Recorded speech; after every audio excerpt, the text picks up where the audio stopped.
Autre chose maintenant, Merci vous connaissez les magasins d'usine, vous les avez peut-être déjà fréquentés, et ça c'est peut-être une solution anti-inflation. On va voir.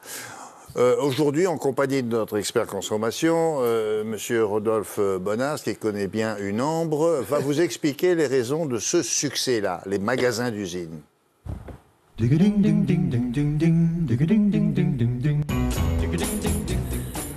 Alors des rabais toute l'année, quoi. C'est donc la promesse des magasins d'usine. Jusque-là, je résume assez... Oui. C'est très bien résumé, William, en effet. C'est du moins 30, du moins 50%. Mais le concept, c'est d'avoir ces prix sur des vraies marques. C'est-à-dire du Levi's, du Nike, du Lacoste, mais aussi du luxe. Hein. C'est-à-dire on va chercher des marques comme Balenciaga, comme Karl Lagerfeld, par exemple, ou encore Louboutin. Et vous allez trouver des produits vraiment, vraiment pas chers dans ces centres pas d'un nouveau genre, parce que ça existe depuis très longtemps, mais qui sont, j'allais dire, un petit peu en dehors des feux de l'actualité, des magasins dits traditionnels. Alors, ce que je voudrais quand même vous dire, c'est que la contrainte de ces magasins-là, c'est que par définition, ce sont ce qu'on appelle des outlets, donc des magasins de marque.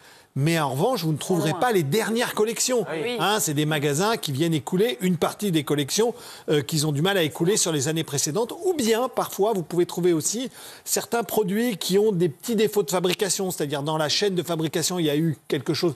Souvent, c'est très minime, mais en revanche, on ne peut pas les écouler dans des magasins traditionnels. Et je veux signaler qu'aujourd'hui, ces magasins dits de marque sont aussi des débouchés pour les fabricants de textiles et autres chaussures, pour arriver à écouler ce qu'ils n'arriveraient pas à vendre normalement. Mais maintenant, il y a même une obligation depuis 2022, parce que vous n'avez plus le droit de détruire des collections que vous n'avez pas vendues. Avant, vous savez que quand les marques ne vendaient pas leurs produits, qu'ils n'arrivaient pas à les vendre, ils les brûlaient. Là, maintenant, c'est interdit. Vous n'avez plus le droit d'opérer de la sorte. Donc, on a besoin de ces magasins pour écouler. C'est des ventes d'occasion, donc. Non, pas d'occasion, parce qu'elles n'ont jamais été utilisées. C'est bien des produits neufs, mais en revanche, c'est des produits neufs, soit de collections vraiment un peu lointaines, soit qui ont des petits défauts de fabrication. On ne trouve pas toutes les grandes marques auxquelles vous pensez. Attendez, parce que quand vous dites Louboutin, le célèbre chausseur, c'est rare. Oui, c'est très, très rare. À ce niveau de notoriété, c'est assez rare. C'est très, très rare. Parce que c'est la paire de chaussures à 1000 €, hein, en principe. Bon, alors d'où ça vient le concept? Alors, l'histoire, un tout petit peu d'histoire, ça nous vient bien sûr des États-Unis. Et voilà, des États-Unis. C'était créé en 1930. L'idée était assez maligne. Ça s'appelle magasin d'usine pour une raison très, très simple. C'est que les premiers magasins ont été montés tout proches des usines de fabrication. Et donc, c'était des magasins qui étaient plutôt destinés aux ouvriers de ces usines-là. On leur proposait d'acheter soit des produits un peu endommagés, soit d'acheter des produits à prix, entre guillemets, de fabrication. C'est pour ça que c'était une bonne idée de dire, vous travaillez toute l'année dans l'usine, mais vous pouvez acheter des produits que vous fabriquez un peu moins cher. Et ça s'est un peu élargi. On a dit, il y a un autre public, la famille peut venir, puis les voisins, puis tout le monde. Et puis, tout d'un coup, ce concept s'est développé un peu partout. En France, c'est arrivé, figurez-vous, dans une ville un peu improbable, qui n'est pas très loin de Paris. Non, c'est Troyes, la ville de Troyes, qui en 1936 a ouvert son premier centre de magasin d'usine, ce qui fait qu'aujourd'hui, vous avez 4 centres commerciaux à Troyes. C'est la capitale. C'est la capitale européenne du magasin d'usine. Troyes, en effet, il y en a de plus en plus. Alors, bien sûr, il n'y a plus que 3 maintenant aujourd'hui. Dans les années 90, ça s'est un peu développé. C'est pour ça qu'on trouve Village des marques, Quai des marques, Marque Avenue, qui sont un peu partout. Alors, face à ce phénomène-là, on s'est posé la question, ici, chez WAM, au niveau de la rédaction, de savoir si c'était vraiment des bonnes affaires. Ah oui. Qu'est-ce qu'on est allé faire? On a enquêté. On est allé sur le terrain. Je vous propose d'aller visiter comment fonctionnent ces villages de marque et on se retrouve tout de suite après. Waouh. À une demi-heure de Paris, ce centre commercial pas comme les autres séduit avant tout pour ses prix cassés, moins 30% en moyenne toute l'année. Et pour cause, les grandes marques internationales viennent y déstocker leurs invendus. Nous proposons des produits d'anciennes collections essentiellement, donc avec des nouveaux coloris qui remplacent d'autres modèles. Ceux-là sont plutôt de deuxième génération, je dirais à peu près de 6 à 7 ans. Un robot cuiseur dont le prix passe de 240 à 167 €, rien de plus normal dans ce centre de magasin d'usine.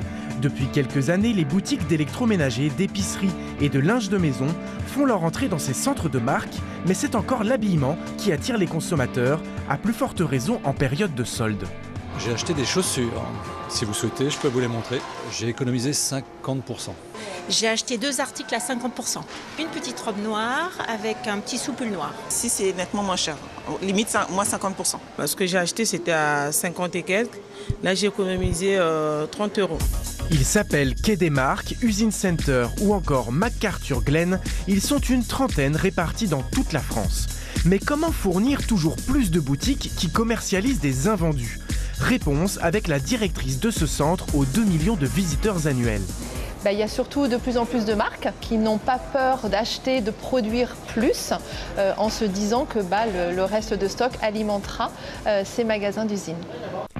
Si cette spécialiste de la mode responsable reconnaît qu'on peut faire de bonnes affaires dans les magasins d'usine, elle alerte pourtant sur le vrai coût des réductions permanentes. Régulièrement, il y a des vêtements que vous allez trouver en magasin d'usine qui n'ont jamais connu la boutique en fait, qui sont directement faits pour le magasin d'usine. On va faire des économies sur la matière première, sur le poids, sur les finitions par exemple, et donc vous proposez des lignes de t-shirts, de sweats, de choses qu'on veut, qui seront de moins bonne qualité, qu'ils auront payé moins cher, et donc ils vont vous vendre moins cher.